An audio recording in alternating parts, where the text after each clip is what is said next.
Agora, Mauro César Pereira, essa situação que a gente está falando do Palmeiras contra o Atlético Paranaense, seria viável, tá? Porque eu quero defender algo se for viável. Seria viável tirar Flamengo e Atlético Paranaense dessa rodada? Porque o que a gente está falando, nenhum dos dois quer saber dessa rodada do Brasileirão.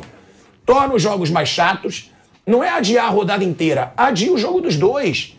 Teria como, porque é até chato, o Flamengo também vai receber o Santos não ligando nada pro jogo. Bem, na Argentina, eles têm um item no regulamento que eu acho até legal, que quando você chega na final internacional, você pode adiar o seu jogo anterior, ou seja, você não joga naquela semana.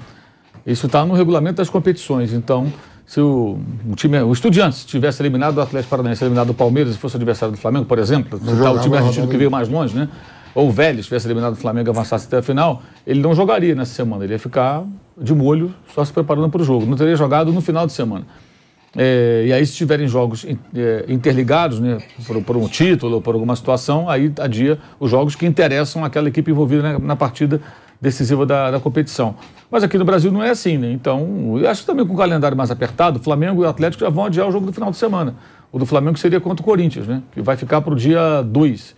Vai jogar sábado e terça-feira, joga contra o Corinthians. Seria um jogo do domingo, mas vai estar lá em Guayaquil.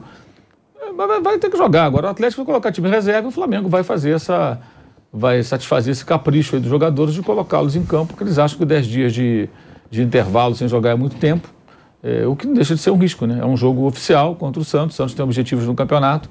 Num jogo, acho que as disputas de bola, evidentemente, são muito mais duras do que no treinamento. O risco de uma contusão, alguma coisa, em tese, ele é maior. Então, o torcedor do Flamengo hoje vai ter que torcer pelo time e principalmente para que ninguém se machuque às vésperas da final. Mas esse é um pedido dos jogadores, né? Que a comissão técnica está acatando. É bom sempre deixar isso claro.